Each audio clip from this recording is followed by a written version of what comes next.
Le télescope James Webb a-t-il réfuté le Big Bang? Certaines découvertes de ces derniers mois pourraient effectivement le suggérer. Nous allons regarder cela ensemble, alors reste attentif jusqu'à la fin. Et si tu l'apprécies, je me réjouis galactiquement d'un pouce vers le haut et d'un commentaire, car cela pousse l'algorithme de YouTube à montrer cette vidéo à encore plus de personnes. Merci beaucoup les amis et bienvenue.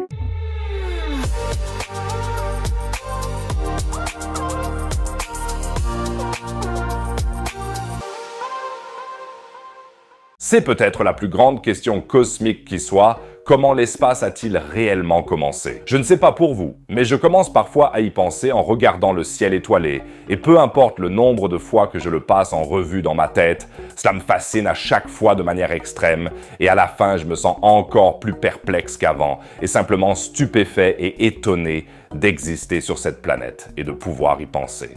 Waouh, si la vidéo commence de manière aussi philosophique. En observant les galaxies étrangères, et surtout en mesurant la distance entre notre Voie lactée et les autres galaxies, on a pu se faire une idée assez concluante de l'évolution du cosmos au cours des dernières décennies, ce qu'on appelle la cosmologie. Voici l'état actuel des connaissances. Notre univers est un espace multidimensionnel d'au moins 4 dimensions, rempli de centaines de milliards, peut-être plus d'1 billion de galaxies, qui contiennent chacune des milliards d'étoiles et de planètes. Cet espace rempli de galaxies est en expansion. Le cosmos devient de plus en plus grand et la plupart des galaxies s'éloignent les unes des autres. J'utilise souvent cette comparaison, mais elle convient trop bien. Le cosmos est comme un gâteau au raisin. Tu mets la pâte avec les raisins secs dans le four et grâce à beaucoup de levure, le gâteau gonfle, devient de plus en plus grand et pendant ce temps, les raisins secs s'éloignent les uns des autres.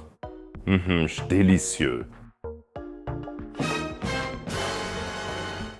L'espace est donc la pâte, les galaxies sont les raisins secs et la levure est la mystérieuse énergie noire et la force du Big Bang. Et cela nous amène au sujet, car le début de toute cette évolution cosmologique a été, selon l'avis de la grande majorité des scientifiques, le Big Bang. En gros, toute la matière et l'énergie du cosmos, tout ce qui existe, était écrasé dans une minuscule singularité à un endroit sans expansion. Donc d'une certaine manière, vous étiez déjà là. Et ce gâteau au raisin aussi. À côté et avant cette singularité originelle, selon cette théorie communément admise, il n'y avait rien. Soudain, la singularité a commencé à grandir et à se développer. Au début, le cosmos était minuscule comme un grain de poussière, puis comme un ballon de football, puis de plus en plus grand jusqu'à aujourd'hui. L'énergie du Big Bang continue d'agir et est complétée par l'énergie noire, qui fait que le cosmos ne grandit pas plus lentement, ou même qu'il rétrécit, mais qu'il grandit de plus en plus vite, une sorte de super levure. Cet événement initial peut être daté assez précisément d'il y a 13,8 milliards d'années. Jusqu'à présent, tout est donc bien clair. Je peux donc y aller. Malheureusement, ce n'est pas si simple, car le télescope James Webb entre en jeu. Ce télescope spatial révolutionnaire nous fournit depuis environ 2 ans des images fantastiques du cosmos et a probablement déjà battu les records des télescopes spatiaux précédents, comme Hubble, en trouvant directement plusieurs candidats pour la galaxie la plus ancienne du cosmos. Et le moins que l'on puisse dire, c'est que ces galaxies sont étranges. Nous voyons certaines d'entre elles telles qu'elles étaient seulement 200 à 300 millions d'années après le Big Bang. Pour rappel, le Big Bang s'est produit il y a près de 14 milliards d'années. Ces galaxies étaient déjà là quelques centaines de millions d'années plus tard. Maintenant, on pourrait dire oui. Ok, pas de problème, les galaxies aussi doivent commencer petits. En principe, oui, mais ces galaxies sont pleinement formées. Celles-ci, elles sont aussi lumineuses que notre Voie lactée, possèdent des centaines de milliards d'étoiles et une masse qui peut rivaliser avec les galaxies adultes. Cela signifie probablement qu'elles ont déjà en leur centre des trous noirs supermassifs vraiment lourds. Plus simplement, il ne s'agit pas de bébés cosmiques, mais de galaxies adultes et finies. Et ce si peu de temps après le Big Bang, c'est comme si un bébé glissait hors de sa mère à la naissance et était directement adulte avec un ventre de bière, une barbe mal rasée et des rappels dans la boîte aux lettres. Bref, les 3 choses qui font qu'on est adulte.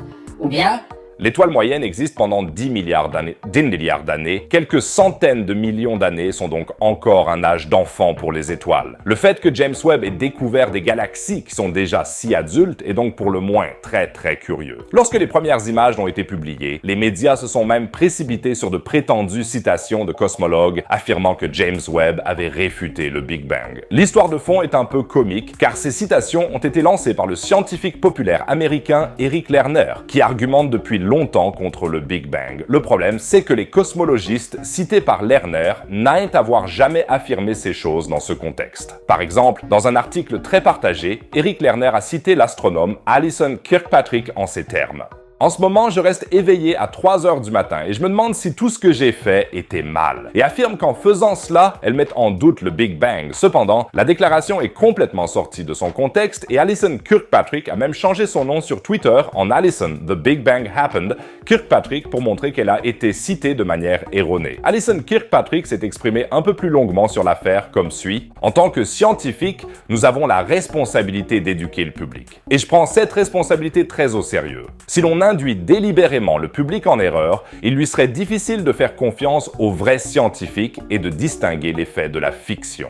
La situation est donc un peu opaque, mais d'une manière ou d'une autre, il y a beaucoup d'inquiétudes concernant les découvertes de James Webb, et il n'y a pas encore d'explication réelle à ces découvertes mystérieuses. Mais c'est un grand mais, cela ne signifie pas que la théorie du Big Bang est réfutée. Tous les indices qui indiquent un événement comme le Big Bang sont toujours là. L'expansion de l'univers, le rayonnement cosmique de fond qui nous prouve que l'espace était autrefois beaucoup plus petit, et le fait qu'il semble y avoir une certaine limite spatiale et temporelle de l'univers, au-delà de laquelle nous ne pouvons tout simplement pas regarder. Tous ces fragments sont des indices forts que l'univers a commencé dans un événement singulier, et la majorité des cosmologistes continuent de croire au Big Bang malgré les découvertes de James Webb. Les curieuses galaxies trouvées par James Webb indiquent seulement, à mon humble avis, que nous nous sommes peut-être trompés sur l'âge de l'univers. Peut-être que ces galaxies ont eu beaucoup plus de temps pour se développer et que notre estimation de l'âge de 13,8 milliards d'années est fausse. Mais cela ne veut pas dire qu'il n'y a pas eu de point de départ de l'univers.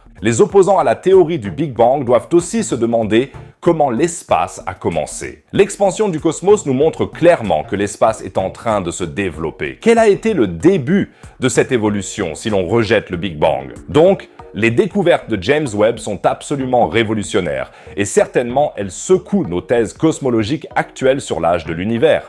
Mais le Big Bang lui-même, je ne vois pas d'indice solide pour le moment. N'hésite pas à me donner ton avis dans les commentaires. Le Big Bang a-t-il eu lieu? Et comment expliquer les galaxies entièrement formées découvertes par James Webb? Je suis impatient de connaître vos explications.